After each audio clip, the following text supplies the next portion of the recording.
Maligayang pagbabalik mga kaibigan. Bago tayo magsimula, babala. Spoilers ahead. Ngayon, ipapaliwanag ko ang isang English language Spanish drama at disaster movie batay sa isang totoong kwento na pinagbibidahan ni Tom Holland na ang title ay The Impossible. Noong 2004, nagpunta si Dr. Maria Bennett sa isang Christmas holiday sa Khao Lak, Thailand. Kasama niya ang kanyang asawang si Henry at ang kanilang tatlong anak na sina Lucas, Thomas, at Simon. Pagdating doon, nanatili sila sa bagong Orchid Beach Resort na matatagpuan sa kanlurang baybayin ng Thailand. Nakikita din nila ang magagandang tanawin sa paligid ng resort kasama ang hotel guide ng resort. Nang gabing iyon, sama-samang nagdi-dinner ang pamilya para ipagdiwang ang hindi malilimutang bisperas ng Pasko. Pagkatapos maghapunan, nagpalipad sila ng daan-daang parol habang nag-e-enjoy sa isang kamanghamanghang bakasyon kasama ang ibang mga turista. Kinaumagahan, ginising nina Henry at Maria ang kanilang mga anak para buksan ang kani-kanilang mga regalo sa Pasko. Pagkatapos nito, ine-enjoy nila ang beach malapit sa resort sa pamamagitan ng pagsa-sunbathing, paglalaro ng bola, at paglangoy sa ilalim ng dagat para makita ang magagandang coral reef. Ipinagpatuloy ni Henry at ng kanyang mga anak ang kanilang mga aktibidad sa pamamagitan ng paglalaro sa pool habang nagbabasa ng libro si Maria habang nagpapahinga. Hindi nagtagal, biglang umihip ang malakas na hangin mula sa dalampasigan at natangay din ang isang papel na binabasa ni Maria. Kasabay nito, ang isang napakalaking tsunami sa Indian Ocean ang biglang dumating at bumaha sa buong lugar. Mabuti na lang at nakakapit si Maria sa puno habang sumisigaw ng tulong. Maya-maya, nakita niya si Lucas na hindi kalayuan sa kanya na sumisigaw dahil sa malakas na agos na tumatangay sa kanya. Dahil doon, binitawan niya ang kanyang pagkakahawak sa puno at lumangoy kay Lucas. Sa kasamaang palad, habang lumalangoy siya, tumama ang kanyang dibdib sa isang sanga ng puno.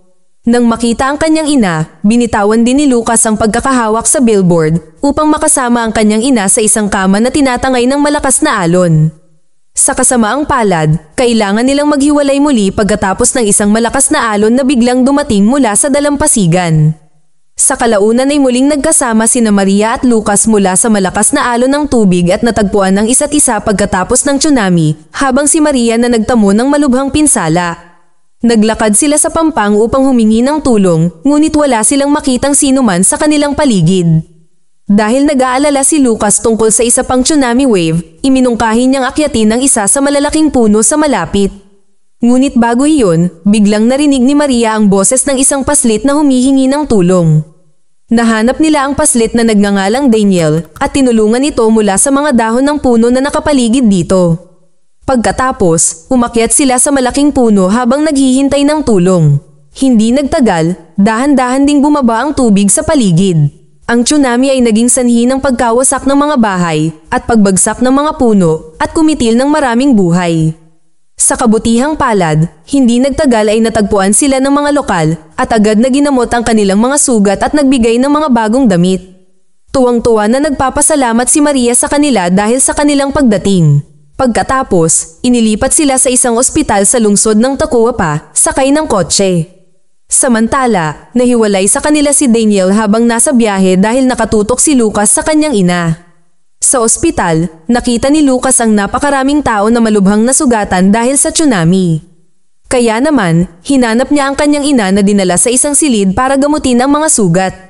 Mukhang nanginginig si Maria at sinabihan si Lucas na kumuha ng antibiotic. Mabuti na lang at biglang dumating ang isang doktor para gamutin ang kanyang sugat.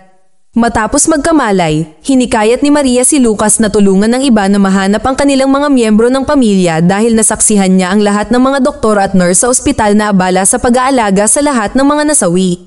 Sa una ay nag-aatubili si Lucas dahil ang ibig sabihin nito ay iiwan niya ang kanyang ina, ngunit dahil sinabi ni Maria na magiging maayos siya, sa wakas ay sumunod si Lucas. Pagkatapos ay lumabas siya ng silid na nalilito at nakasalubong ang isang lalaki na hinahanap ang kanyang anak. Si Lucas ay handang tumulong sa kanya at naglibot sa ospital para hanapin ang bata. Habang naglilibot sa lugar, marami din tao ang humingi ng tulong sa kanya para mahanap ang nawawala nilang pamilya, kaya kinailangan niyang isulat ang kanilang mga pangalan sa maliit na notebook. Matapos ang mahabang paghahanap, sa wakas ay nahanap na niya ang batang lalaki na anak ng unang tao na nakilala niya. Pagkatapos ay ipinaliwanag niya sa bata na kilala niya ang kanyang ama at tutulungan niya ito upang magkita silang muli. Sa bandang huli, masayang nagkita ang mag-ama pagkatapos ng matagal na paghahanap. Dahil doon, biglang naalala ni Lucas ang kalagayan ng kanyang ina at tumakbo pabalik sa kanyang ina. Gayunpaman, lumalabas na ang kanyang ina ay wala sa kanyang pwesto. Nag-aalala si Lucas lalo na't hindi pa gumagaling ang kalagayan ng kanyang ina. Higit pa rito, ang hinihigaan ng kanyang ina ay pinalitan ng ibang tao, kaya nagpanik si Lucas. Pagkatapos, pinatahimik siya ng isang nurse at dinala siya sa isang child shelter at tinanong niya si Lucas tungkol sa kanyang pagkakakilanlan para mas madaling mahanap ang kanyang pamilya. Sa kabilang banda, nakaligtas din si Henry at ang dalawang batang lalaki mula sa mapaminsalang tsunami at magkasama sila ngayon sa isa sa mga hotel sa tabing dagat. Pagkatapos ay hinikayat niya sina Thomas at Simon na sumama sa mga lokal na relief crew na pupunta sa isang shelter sa bundok.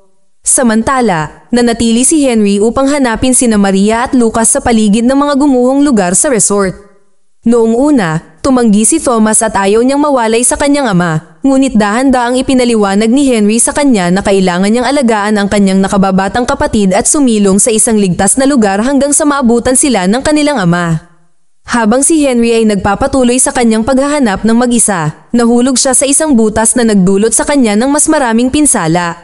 Sa kabutihang palad, may dumating na sasakyan at dinala siya sa pinakamalapit na istasyon ng bus kasama ang iba pang mga nakaligtas. Pagdating doon, ibinahagi ni Henry at ng iba pang nakaligtas ang mga masasakit na kwento tungkol sa kalamidad na kanilang sinapit. Sa panahong iyon, kakaunti ang mga pasilidad ng komunikasyon, kaya hindi nila makontak ang kani-kanilang pamilya.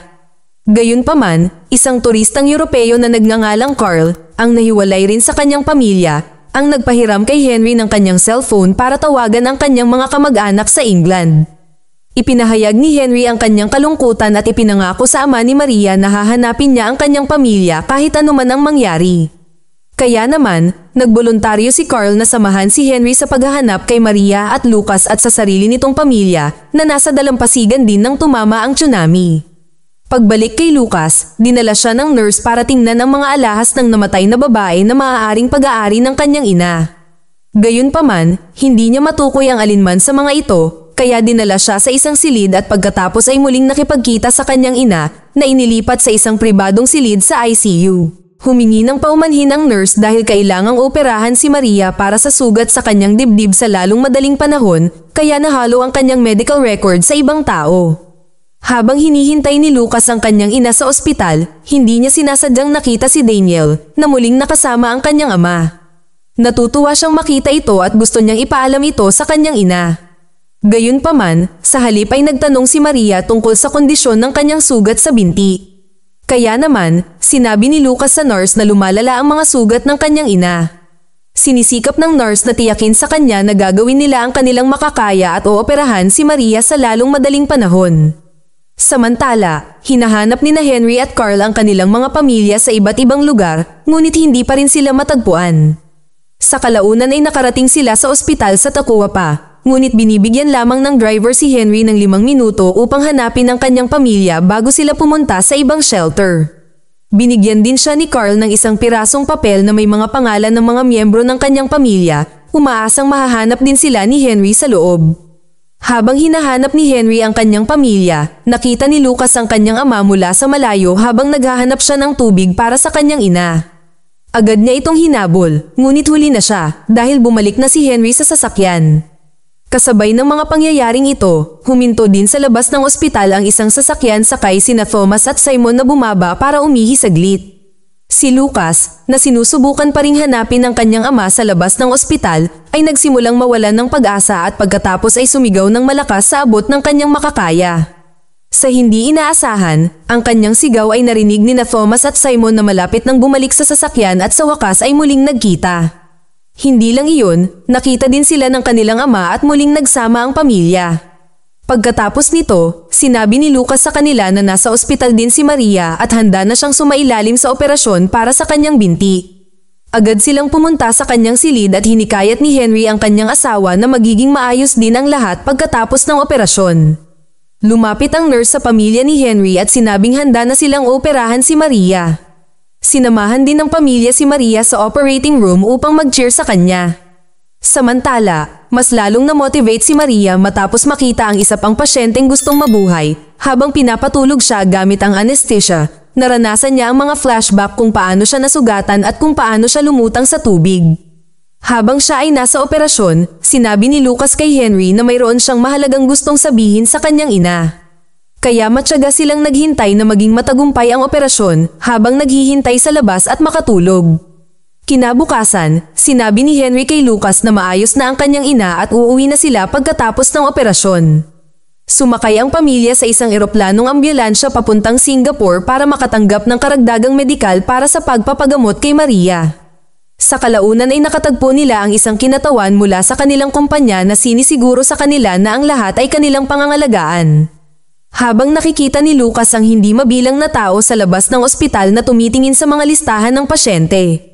Kalaunan, sinabi ni Lucas sa kanyang ina na ligtas na si Daniel sa piling ng kanyang ama. Dahil doon, ipinagmamalaki siya ni Maria sa paggawa niya ng mabuti sa mga nakapaligid sa kanya. Habang papaalis ang eroplano, tumingin si Maria sa bintana, maluhaluhang pinagmamasdan ang mapait na sinapit ng buong lugar. Mag-subscribe para sa higit pang mga video na tulad nito, i-on ang notification at mag-iwan ng like para matulungan ang aming channel. Salamat sa panunood.